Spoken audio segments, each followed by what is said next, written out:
people So I here. say that. Doug Adams and myself are both Oh, nice. I know. I always get that whenever I'm on the Big Island. People always ask me. But I don't know from that Shipman family if there's even anyone with the last name Shipman anymore. Right? Not in our branch of the family, no. There's my great grandfather had a brother, and there's some Shipmans in that branch of the family. Oh, nice. But they're not there. I don't think any of them are here in Hawaii. They're in various places on the mainland. Kat, you're muted. I didn't know you guys were related to me, Doug. That's cool. Oh, me and Doug? Yeah. He tries to keep it quiet. I hear you guys. Wow. Doug's great grandmother and my grandmother were sisters. So then how is Benson related to you, Tom? That's we got to go track the Hawaiian genealogy site and see. Yeah. Yeah, my sister, not Lonnie, but my older sister did a genealogy trace, and it took us all the way up to Kalaniʻopuʻu. So I guess I'm, Kamehameha 1 is our first cousin, like fourth removed or something like that. So I don't know. What I know is that there's a lot of removing in there somewhere. Yeah, we did fourth times underneath the hiki, and Yeah, I don't know. Yeah, I know our family tree looks like a bush. So I love that background, Keith. Hey. Oh, thank you. I'm ready for my school photos. Yeah, right. Back in the 80s. Having your family tree look like a bush is better than having it look like a twig.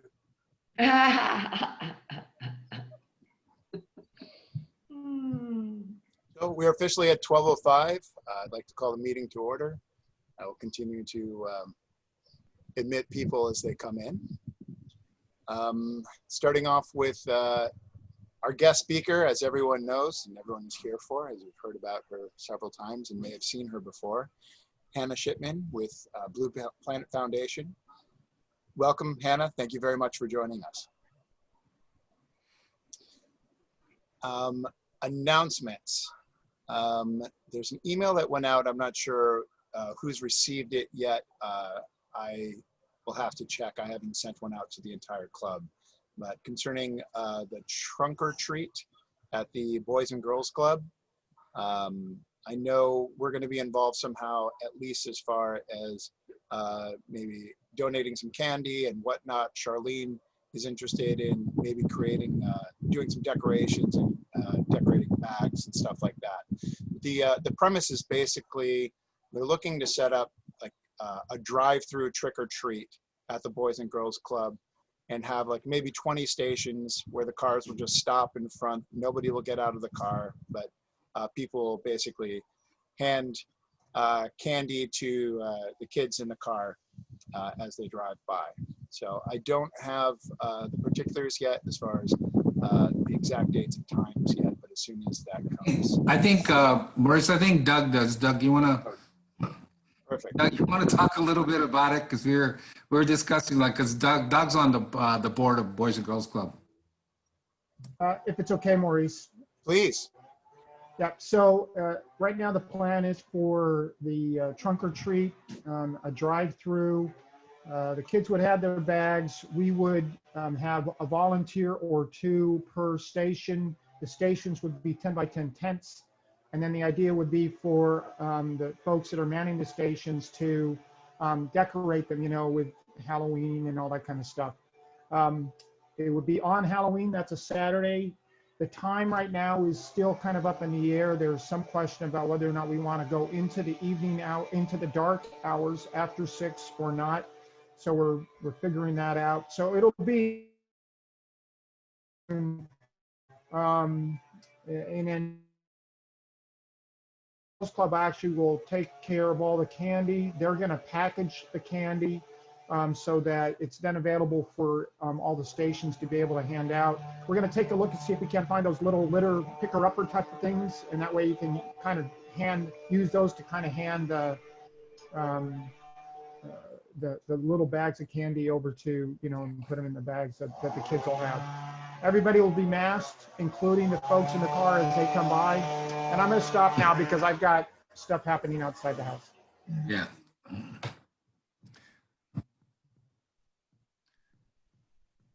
Maurice, you're muted, Maurice.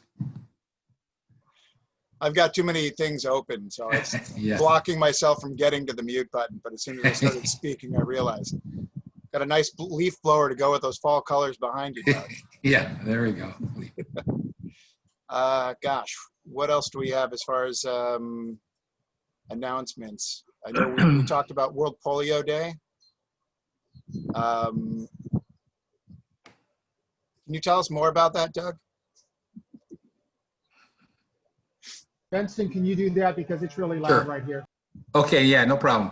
So World Polio Day is going to be this Saturday, October 24th. There's a poster basically with the link on it on the district website. They actually, to raise money for that, they're starting an online, or they started an online auction on October 16th. There's 200 items in there for auction online. I posted the link to that auction. So if you want to go and check it out already, they have a pretty ambitious goal of $350,000 or something like that. And I think to date, they've raised, I don't know, 7,000 or 8,000, but at any rate, there's lots of interesting stuff there. So if you'd like to bid on it,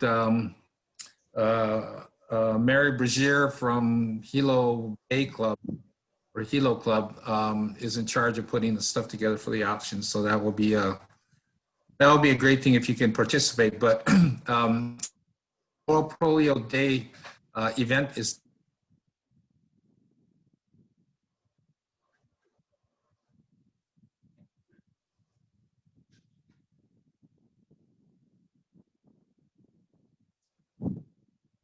Maurice, that our foundation did come up with the matching funds that we needed to get our funds from the district.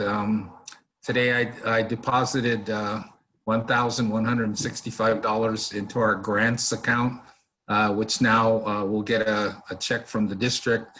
And I think Maurice had already submitted, and you might want to talk about that, Maurice, a project to do tree planting, which will hopefully coincide with what the district is trying to do, a district-wide tree planting on November 28th. Now, we don't have to do it on November 28th, but they're doing it all on Oahu, basically across the state to put trees in the ground. So, that is what is happening on that. So I'm not sure about your tree planting project, Maurice. If you have any information about that, that'd be great. Let us know. Can you guys hear me okay? Oh yeah. Okay. Yeah. I just keep on getting notifications that my internet access or its connection isn't so good. I was going to change to my my phone and hotspot, but if it gets bad, please let me know. So yeah, the general plan, and we kept it a little bit loose, but is to plant fruit trees at various Hope Services locations. So we have a total of over $3,000 to use to buy starters, primarily looking to plant ulu, but we're also looking at doing some container gardening, so they can be more mobile or give plants away. But we are definitely going to be looking for as many volunteers as we can. It's definitely not going to be a one-day event. I'm going to have to contact the sellers again and verify prices and whatnot. and then see exactly how many plants we're going to be looking at, then survey the land that's been donated. Well, I mean, it's not being given to us, but that's being allotted for the planting, and see just how much space we have to use and what will be needed to prepare the land. I'm not sure how much needs to be cut back yet. I haven't seen all of it, but it will be shaping up very quickly. By the end of this month, I'll have a lot more info, and I think we could hit that deadline, you know, in end of November. I think that would be great. So I know we have a bunch of people in our club that are interested in volunteering. So that would be wonderful. Anybody else have any announcements? Anything they'd like to add?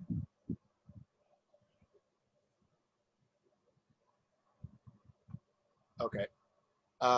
It's so funny. I'm trying to monitor everybody, and I see like Doug took his glasses off, so I thought he was saying something. I think Kat like flipped her hair, so I thought, wait, no. Anyway, moving on to Happy Dollars. Can someone keep track this week, because I don't have my my pad. I was kicked out of my office. Well, I say my office, but really I was kicked out of Leah's office. I got it. Thank you. I have 10 Happy Dollars today. I'm extraordinarily tired. I worked till 12:30 this morning, and then woke up and started work again at 4:30. So today was supposed to be my day off, but I put in almost a full day already. So it's part of the reason why I'm behind on everything. Things keep, you know, when you're doing manufacturing, things break down, but doing a good job of staying on top of things and keeping things going. So I'm happy about that. And I'm happy that I have so much work. Happy I have such a great new place that we're living in. I'm actually in my backyard. I'd show you, but I've got tools all around me, basically. Yeah. Still putting stuff away, but yeah. So $10, happy for that. I'd like to put in $10 too, because you know, you guys might have seen the picture of Randy was in the newspaper. Thank you, Glenn, for being the eagle eye that spots all of this stuff. Glenn is our media spotter. So Randy was in the paper. Yeah, Randy was in the paper, and Tracy was in the picture too. Tracy was actually the one holding the check. So they made another donation to, you know, help the community come through the whole COVID thing. And, you know, I'm just happy to be really associated with, you know, people in our group that just go above and beyond to just to do stuff for our community with no expectation that they're going to either get anything in return, any recognition, anything. And so to me, that's, you know, that's one of the great parts about being involved at Rotary is you're around people like that. So yeah, $10 for me and for Randy and Tracy. Awesome. Hi, can everybody hear me? Yeah. So first of all, I want to say, Glenn, can you and I sync up? Because you know all the hot things happening around town, and I'm missing that. I'm not on the group text, unfortunately. So Glenn, I'm gonna message you, and then we'll do a little email because you got all the information, man. I'm putting you on it right now, Kat. Woo! Thank you very much. Secondly, I'm going to be $5 happy. Today is my son's second day at the Emiloa site-based science camp. And it's an incredible program. It's Monday through Friday from 8 to 3. It's incredibly affordable. It's a 7-week-long session, and they have like blocked off periods of the day for them to do their homeschooling or their distance learning for the school. And then basically they say we do science from sea to stars. And it's all, you know, Hawaiiana based stimulation that's just incredibly enriching. Obviously more than I can provide as a stay-at-home mom, teacher, you know, administrative assistant, worker, all the balls that I got in the air. So he's being enriched in such a beautiful way, and it makes me proud makes me so proud of this island and how Imiloa adapted to COVID. They said, no more public access. We're putting all of our energy into creating, you know, an opportunity to provide stability for the next generation. So proud, really proud. $5 happy. Hey, Kat, can you give me whatever number you want so that I can put you on that group text line? Unmute. Gotta unmute here. Yes, I'll send you a message. Okay, thank you. Yeah. I want to be $10 happy that I got to come to the meeting today. Yes. Usually I'm at work and I get interrupted over and over. I can't just like escape to my office and easily be on the meeting. But today, for a couple of days, I'm in Waikoloa, so I can attend the meeting more easily. So I'm happy to be here. Happy to have you. Thank you, Rosemary. Anyone else? Oh, Peter. Yeah, I don't know if you can hear me, but yeah, I have 10 happy dollars back from Honolulu finally with a full mouth of teeth. Woohoo! Yeah, it's been more than a year, this whole ordeal. So was also got to see my daughter Olivia is doing very well there in Honolulu, so that was nice. Speaking of which, Kat, Olivia went to a similar program there at Imiloa years ago, a science thing where they changed they went through the whole deal. It was a great program. So you're right. We're very fortunate to have the Imiloa here. Yeah, agreed. $10. Happy I have for your my teeth, Peter. envelope. That's awesome. Teeth are everything. I- Anyone else? Oh, great. Yeah, $10 happy for a couple reasons. One, the Peace Committee that Charlene kind of honchos along with the Prosecuting Attorney's Office and Kuakai Mediation and all that had a very nice event this last Friday on their Let's Talk It Out series. And so that went very well, and I really enjoyed it. And then the other part is that Deborah's daughter, Emily, has started within the last 2 weeks officially working at JPL on the Mars 2000 project. So pretty excited about that. Awesome. Thank you. Okay. And moving on, without further ado, we'll move on to our guest of honor, Hannah Shipman. Hannah is the Community Outreach Director for Blue Planet Foundation. And I will just turn it over to you, Hannah, and let you take it from here. I already have the settings set up so you can share screen if you would like, if you have a presentation to share. Great, thank you. Hi, everybody. I'll share my screen with you today. Thank you for having me. I'm super excited to talk with you all. A little bit about myself. I'm the Community Outreach Director at Blue Planet Foundation. I grew up in upcountry Maui. I'm 5th generation here in Hawaii, and that's one of the reasons the work I do is so important to me. You know, I've been here for generations and will hopefully be here for many generations after. So today I'm going to talk a little bit about accelerating Hawaii to 100% clean energy. So first, what do we love about Hawaii? I love our hikes to beautiful waterfalls. I love our white sand beaches and crystal clear waters, our abundance of marine life. I love surfing with my friends, eating poke, and I look forward to the Merry Monarch Festival each year. What isn't beautiful about Hawaii is our use of fossil fuels. So here in the islands, we are 80% dependent on oil and coal. We use it in our cars, our airplanes, and for electricity. So what happens when we burn those fossil fuels? They emit greenhouse gases that get trapped up in our atmosphere, essentially making it thicker, causing it to be harder for heat to escape, warming the planet. So 2016 was the hottest year on record. 2019, last year, was the second hottest year on record, but for Hawaii, it was our hottest year ever recorded. And 2020 has already broken quite a few records, so we'll see kind of what happens by the end of the year. So with the increase in air temperature water, there's also an increase in surface temperature water. So there's a direct correlation between warmer surface temperature water and an increase in storm intensity. So here I have the Hawai'i Islands in 2015. You can see us completely surrounded by hurricanes. So our hurricane seasons have shifted a bit over time. So this is 1994 hurricane season. You can see they're fairly clustered together. They, aren't coming so close to Hawaii. We have pretty cold waters off of the Big Island, so they tend to jar in different directions.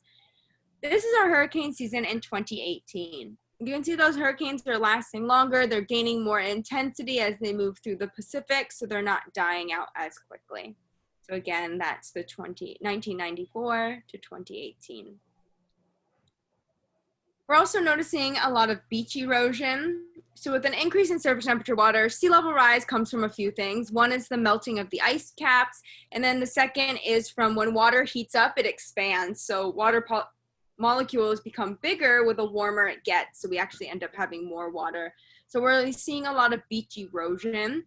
This is the North Shore of Oahu. The houses are starting to lose the foundation beneath them. I grew up in upcountry Maui, so my beach I went to was Baldwin Beach Park. If anyone's been there before, at the end of Baldwin Beach Park, there's a huge cement pavilion. It has like 6, 8 cement picnic tables, some barbecues, and then there's some grass and then a shower and then the beach. And now the beach and the ocean and the sand is actually coming into that cement pavilion. And that cement pavilion has been there as long as I've been alive, and I'm sure a lot longer. So I'm sure you have similar stories where you guys are in Hilo. We're also seeing severe rain episodes. So this was a few years back in 2018, Hanalei on Kauai, as well as Aina Haina and Hawaii Kai on Oahu got severely flooded. Hanalei saw 1.3 meters of rainfall. It actually broke the US record for a 24-hour period and broke their rain gauge. So this wasn't a hurricane, it was just a rain column. So UH scientists predict that at the end of the century, we'll have a 1 meter sea level rise. So what does that look like for our coastal communities? So a 1 meter sea level rise. So this is Hilo here. A 1 meter sea level rise at earliest would be 40 years from today. And this is kind of what it's going to look like. So it's going to affect some of these coastal communities. Luckily, Hilo is not that affected compared to other areas. This is Oahu, this is Waikiki. So right, I have Waikiki Beach here, the Hilton. This is the Alawai Iolani School, the Convention Center, the zoo. And so a 1 meter sea level rise on Oahu is gonna look something like this. So it's really going to affect that Waikiki area. You can see the waters coming up past the Alawai. So you guys can unmute yourself or use your chat feature, but how much money do you think we spend every day importing fossil fuel into Hawaii? In one day, how much money do you think we spend importing fossil fuel to Hawaii? Any guesses? $10 million. $10 million, it's a really good guess. Anybody else?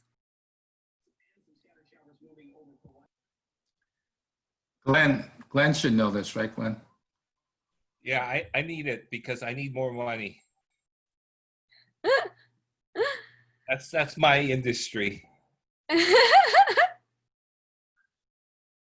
So we spend $15 million every day importing fossil fuel. That's over $5 billion a year. We import more than 40 million barrels of oil, and over 80% of our current energy use comes from burning fossil fuel.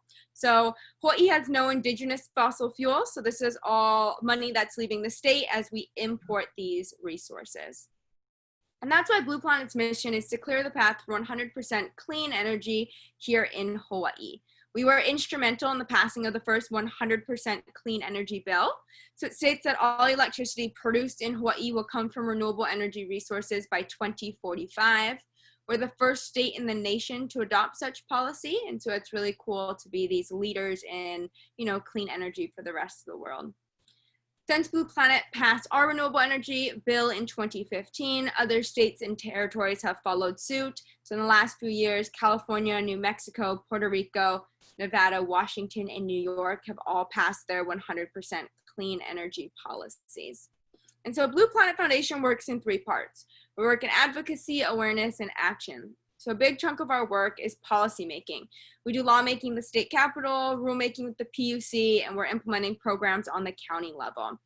And so it's great that we're doing all this higher up policy work, but a really big portion of our work is awareness. If we can't connect our community with our policy work, it's not going to be really successful. And so being able to educate the community and help the community with this adoption of 100% renewable energy is definitely a big part of our work.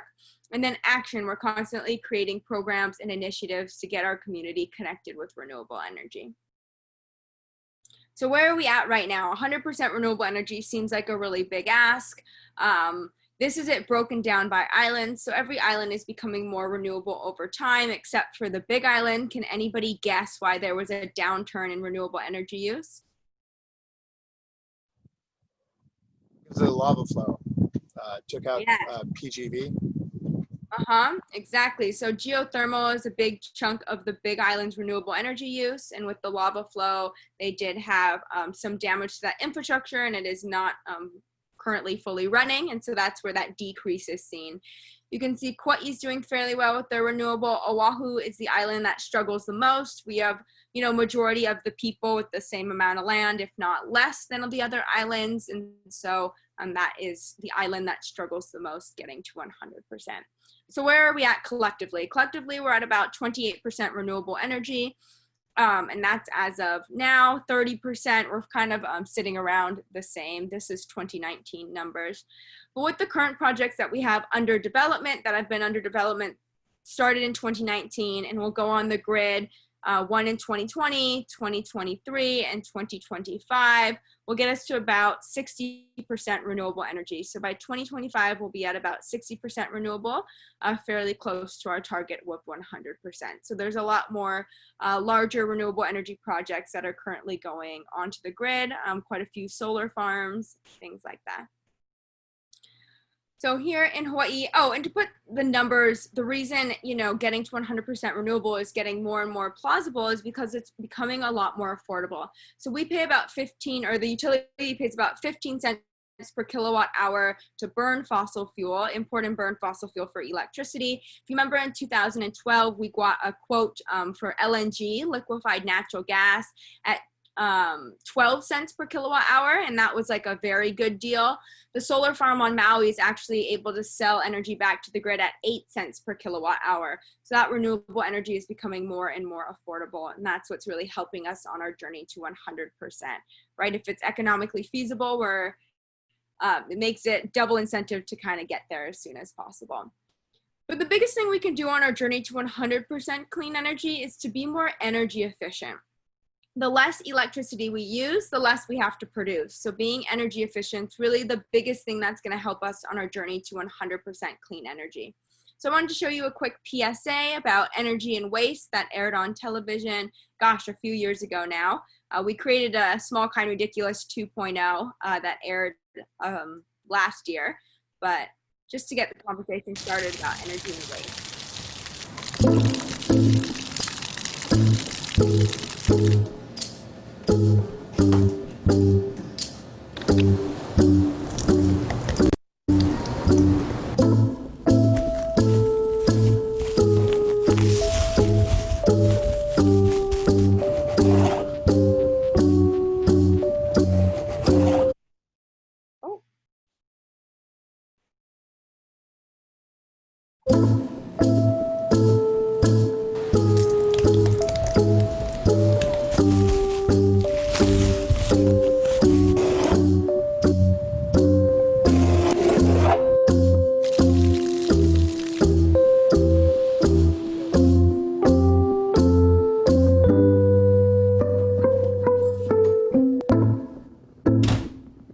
It's obvious that waste is ridiculous. Why don't we think the same about wasting energy? Find out how you can be smarter with your energy at smallkindridiculous.org. Sorry, it's a little hard to share videos virtually sometimes. But the idea is some of those actions were really wasteful. We'd never use an entire bottle of sunscreen at the beach, or never use that much saran wrap for musubis. We might leave our house with all the lights on, or we might leave our air conditioning running because it's convenient to come home to a cool house. So we really want to change the way people think about energy. We want to see some of those actions as being equally as wasteful as using an entire bottle of sunscreen. So today I wanted to talk a little bit about how to be more energy efficient, since electricity is kind of this big invisible thing. You get an electricity bill at the end of the month, but you don't really know where your money goes, right? You know, it's not like when you go to the supermarket and everything's a line item. You know how much you spend on rice and veggies and tofu and meat. It's not really like that for electricity. You get one bill with one price, and you're not fully sure what uses the most electricity. And to put that into perspective, I have 3 items. I have an Energy Star refrigerator, a DVD player, and an incandescent light bulb. If all 3 of these items were running 24/7 for an entire year, which item do you think would use the most electricity? Any guesses? I feel like you're going to tell us it's the light bulb. Light bulb, good guess. No. DVD player. Yeah, that's correct. It's actually that DVD player that's going to use the most electricity. So the Energy Star refrigerator, they're pretty efficient when it comes to being used all the time. They're meant to be kept on 24/7 all year round. Incandescent light bulbs, no, they're not the most energy efficient, but it's actually that DVD player that's going to use the most electricity. So many of us have been working from home and, you know, spending a lot more time at home since the stay-at-home order over the last 6 months. So I've definitely seen a huge increase in my electricity bill since I have been home a lot more than I normally am. So I'm sure many of you have also had the same experience. So I wanted to share some energy efficiency tips and tricks for keeping our electricity costs down and helping us on our journey to 100%. So first, LED light bulbs. They're 90% more efficient than incandescents. They use a lot less electricity. They're cool to the touch, so they don't warm your home, and they last about 13 years on average, so you're not changing light bulbs out as frequently. So the average home in 2003 had 34 light bulbs. If you swapped all of those from incandescents to LEDs, you'd save $340 a year. So it's about a $10 savings per light bulb per year to use an LED versus an incandescent. And so there's a program called Hawai'i Energy, and they are a program that's funded by all of us. They're funded by ratepayers. 1.5% of our utility bill goes into this public utility fund, and we call that fund Hawai'i Energy. And the purpose of the fund is to help people be more energy efficient through rebates and incentives, programs, education. And one of the rebates they do is on lighting. And so it's an instant savings. You go into the store, it's already rebated when you walk out. So this is Costco. This is my Costco Evole on Oahu. I took this about a year ago now. But this pack of 6 LED light bulbs, normally $15, is only going to cost $2.50. So severely rebated items to make it more, you know, affordable to switch to more energy efficient appliances. So the biggest consumer in our home is our electric water heater. It's actually our split AC, but most of us don't have split AC, so I like to say it's our electric water heater. It's about 40% of our energy bill. If your home was built after 2010, it's mandated for all new homes to have a solar hot water heating system, but most homes are not built after 2010. If yours is, it's basically brand new. So many of us have electric water heating system. So one thing I recommend, even if it's solar or electric, is to have your water heater on a timer. You don't need it heating up water all day and all night, so it's super easy to put it on a timer. Mine only goes on for a few hours in the evening when I shower and then shuts off. But to put that into perspective, the average person takes a 10-minute shower. If they cut that shower down to 8 minutes, you would save $460 a year. So it's really expensive to heat up that water. There's also a bunch of different energy efficiency gadgets. One is an energy efficiency shower head. The way it works is it pumps more air into the shower head using less water and keeping that same pressure. A gadget like this would save you $280 a year. So you can purchase these gadgets online. It's kind of, they don't really sell them at our local vendors like Hardware Hawaii or things like that. This is the Hawai'i Energy Marketplace. They rebate everything, so I'm going to use this as an example. That Energy Star shower head, energy efficient, is only going to cost you $4. They have one for the bathroom sinks, as well as the kitchen sinks. So those are some energy efficiency alterations you can make in your home. Next thing I want to talk about is your second refrigerator. If you grew up in Hawaii, you probably grew up with a second refrigerator. My grandma lives out in Kailua. She's 100% Chinese. She's under 5 foot. She lives alone. She's a very small woman, and she has a second freezer and a second refrigerator, and they are all completely jam-packed with food. And some of that food's probably been in there the entire time I've been alive. She's one of those people that if she has a little bit of rice in her rice cooker, she saran wraps it and like freezes it for later. She's all about no waste. But a lot of times our second refrigerator is non-Energy Star. We get a new refrigerator, we throw the old one in the garage because it still works. But a non-Energy Star refrigerator is gonna cost you $300 a year to run. So really thinking, do I need that second refrigerator? Hawai'i Energy does this program that I think is really great, and this is because I'm from an outer island. So Oahu has this thing called Big Trash Pickup. So once a month, you can put whatever you want on the curb in front of your house, like a couch or a TV or a refrigerator, and they'll come and pick it up for you.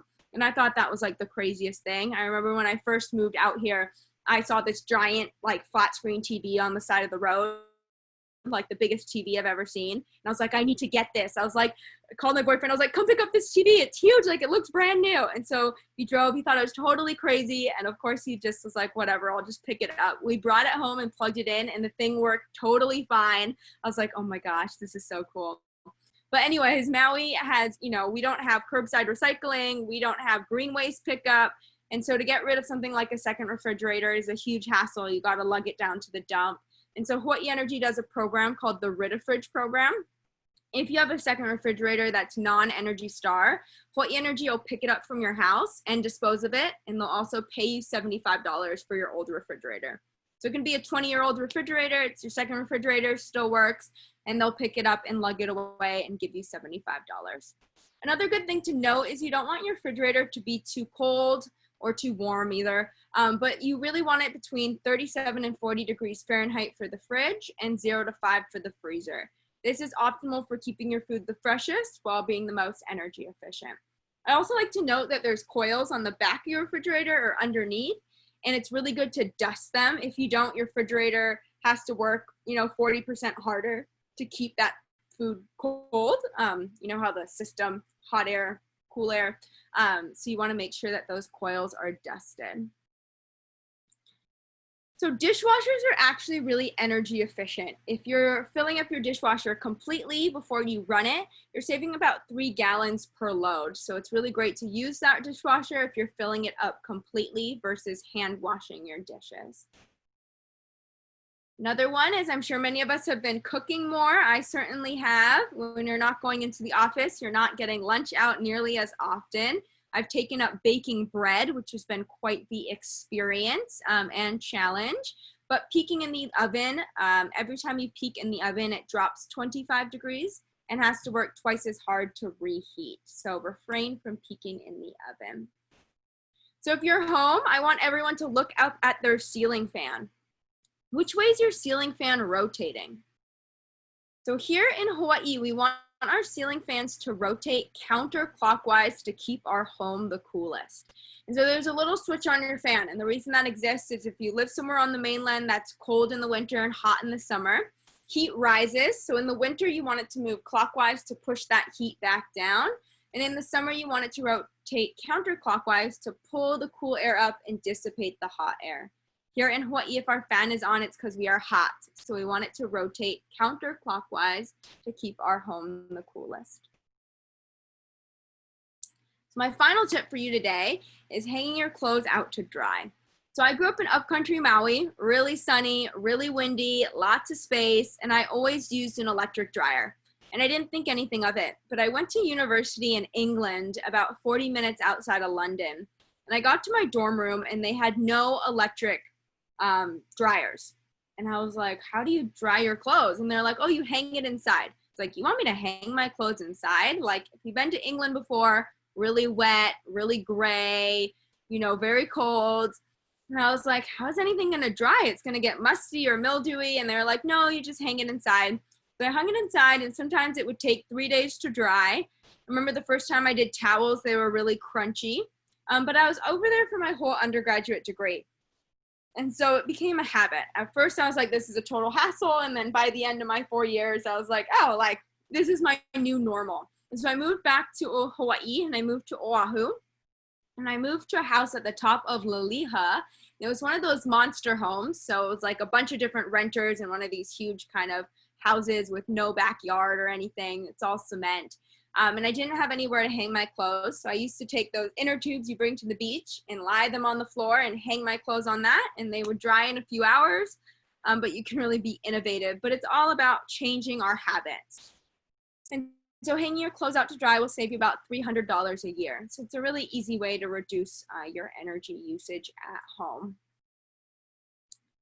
So here in Hawaii, we're continuing to use less electricity, and essentially that's what we want to do. We want to be as energy efficient as possible. So my last trivia question for you is, can anybody guess what day out of the year that Americans use the least amount of electricity? Sorry. One day out of the year that Americans use the least amount of electricity. Any guesses?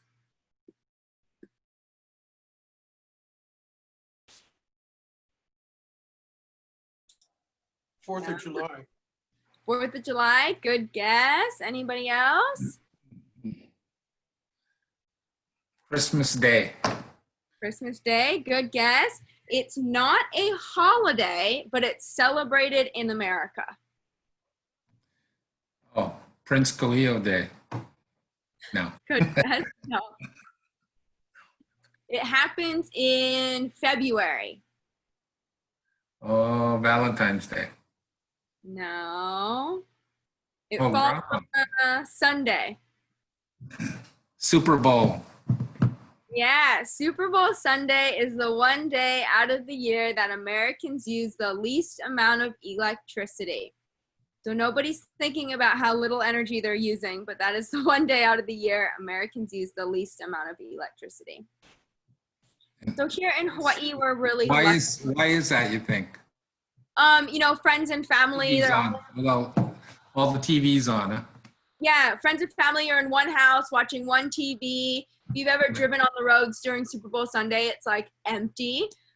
So it's everyone coming together and just in one space and not, you know, you're cooking, but most people are barbecuing and things like that as well. But yeah. Cool. Sorry. So here in Hawaii, we're really lucky. We have everything we need for 100% clean energy. We have access to an abundant amount of renewables, right? Solar, wind, geothermal, wave, biofuel. And so we're really lucky we have all these different options. We just need to come together to reduce our carbon footprint because we are Hawaii. We're an island chain out here in the Pacific. Climate change affects us. Sea level rise affects us. We want to make sure we preserve our islands for future generations. So I encourage you to make one energy efficiency change in your home this week, whether it's something small like turning the lights off when you're not in the room, taking shorter showers, changing the way your fan rotates, but thinking a little bit more about energy. So thank you all for having me. Does anybody have any questions? I'll stop sharing my screen so I can see all of you again. Thank you very much, Hannah. I, as always, have 1,000 questions, but I'm going to let other people ask questions first.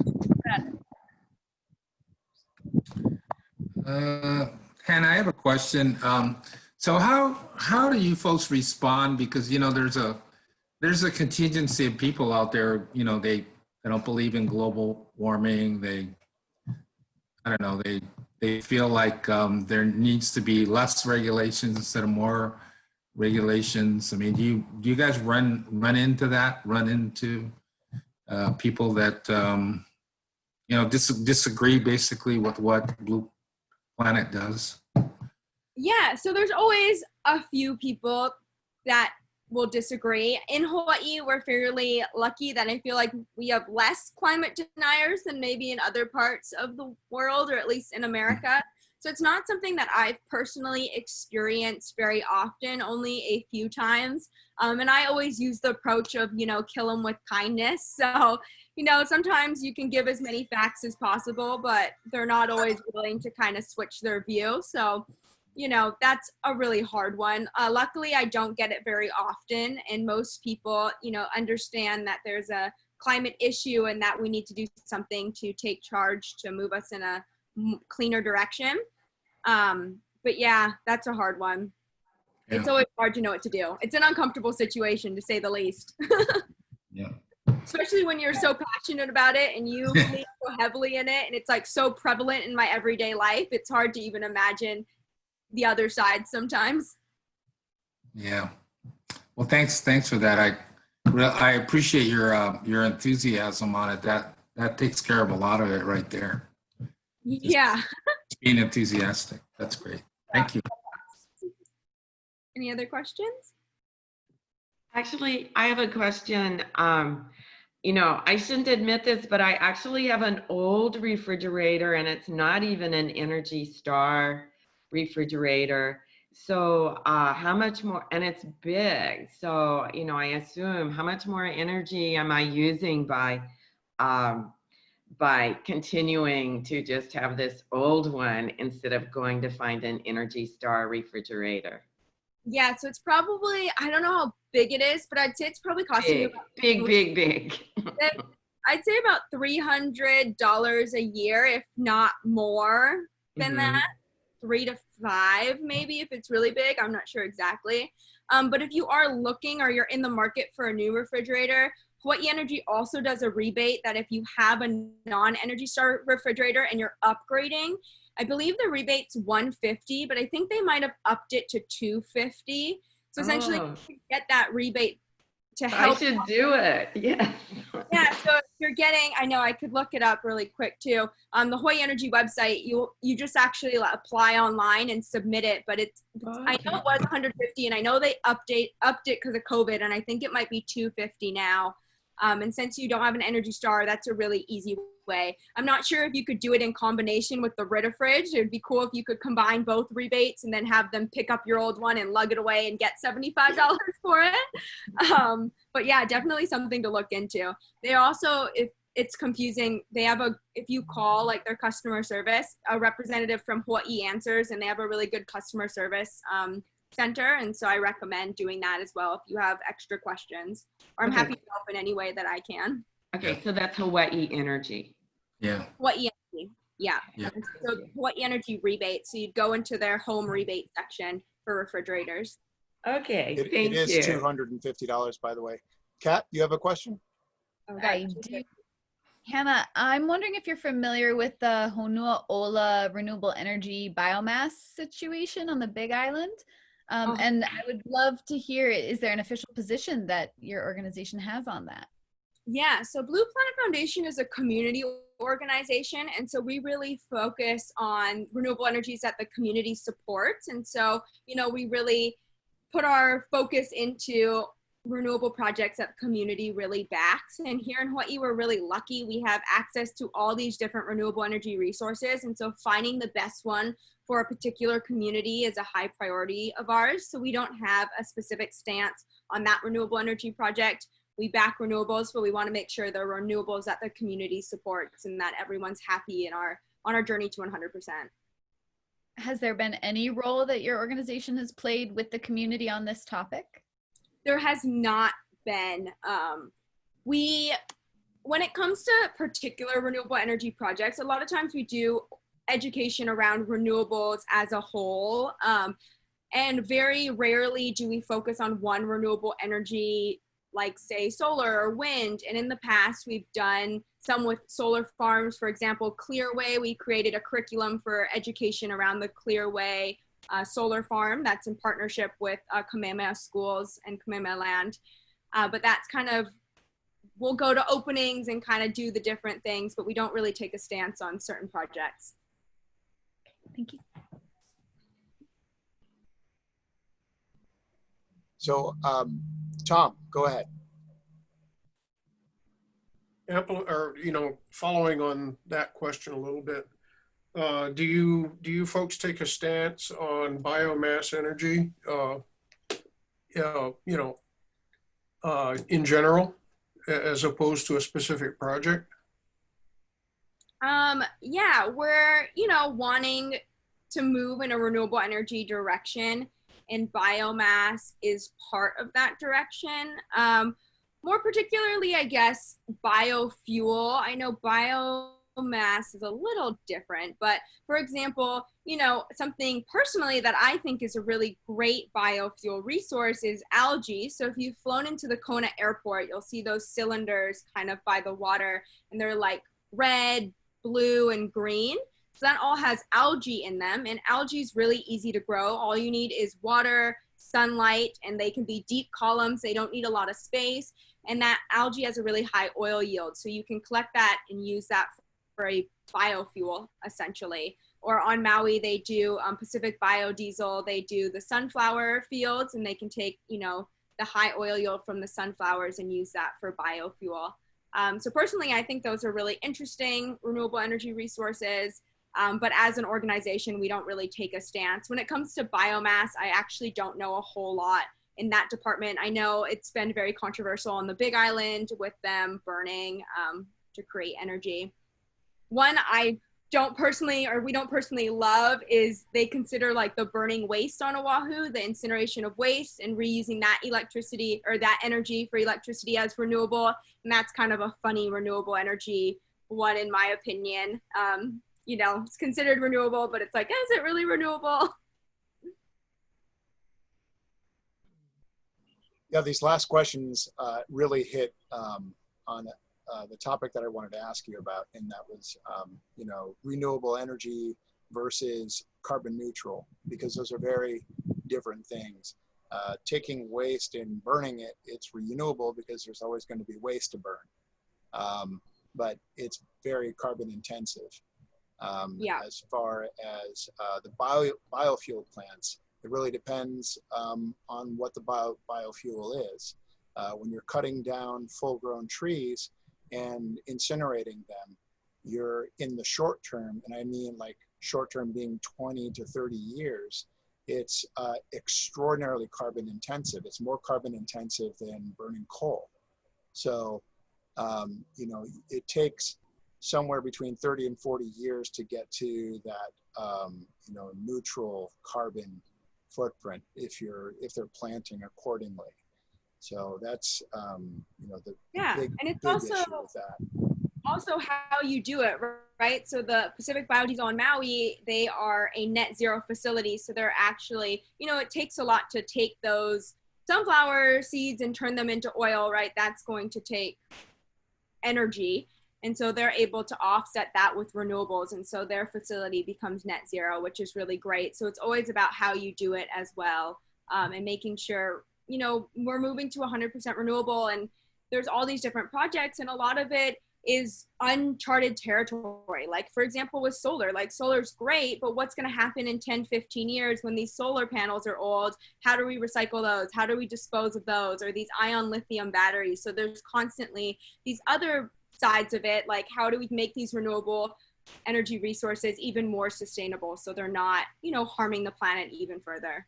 And that's going to be really important as we move forward. Yeah. I got one more question. Yeah. So do you guys get confused a lot between the blue zones people? Yeah, we actually do. Yeah, those guys come and talk to us. So I mean, I know the difference, but you know, that must be a little confusing to some people.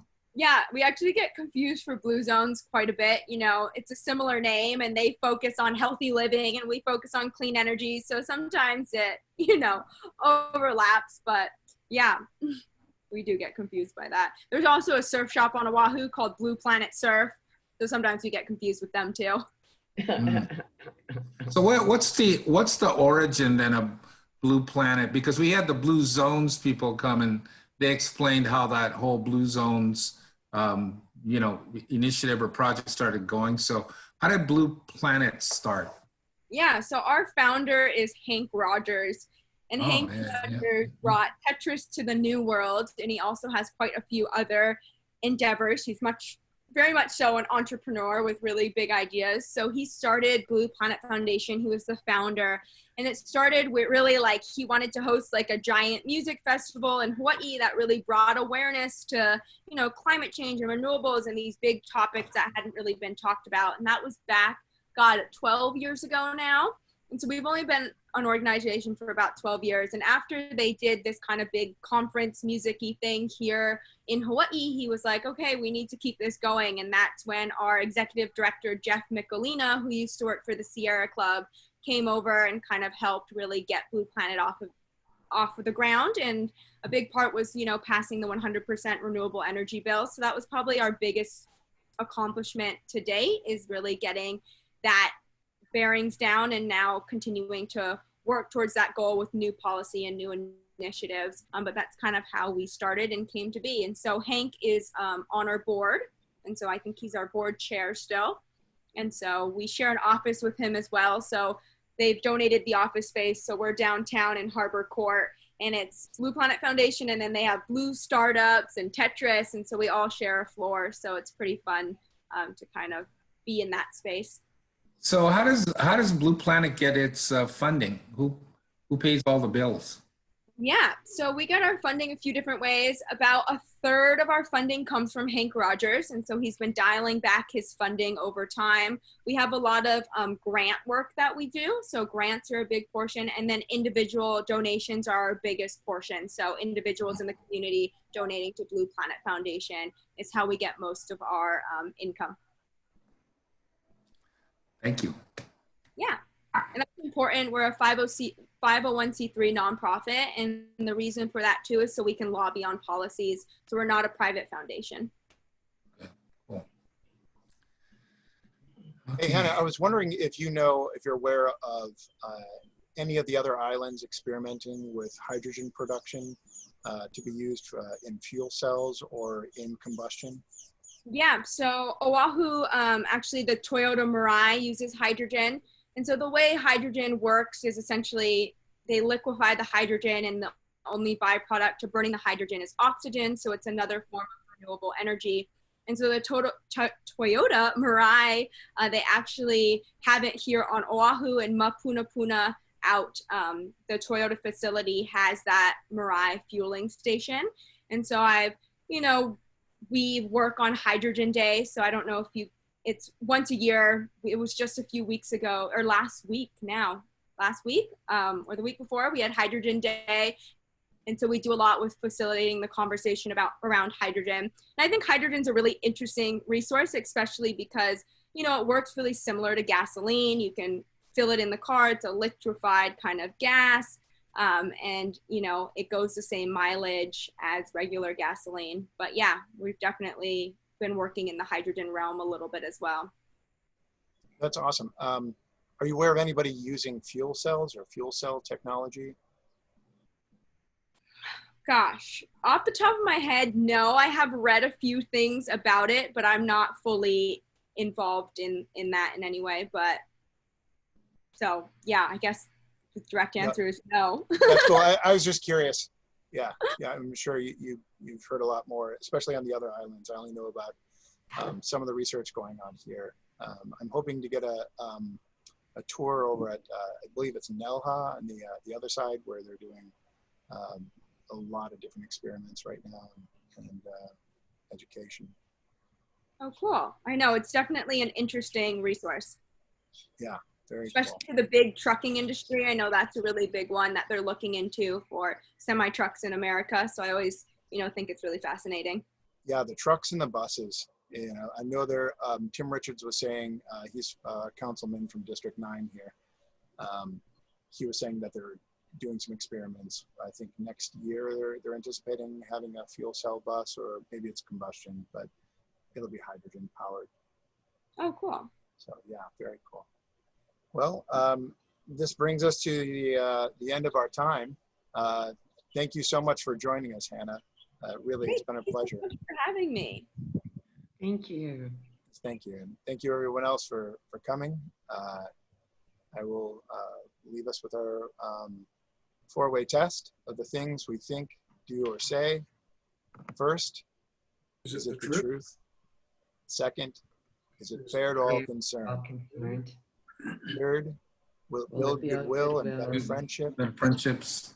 And fourth, will be Is it beneficial. beneficial to all concerned? And fifth, have fun. Yeah.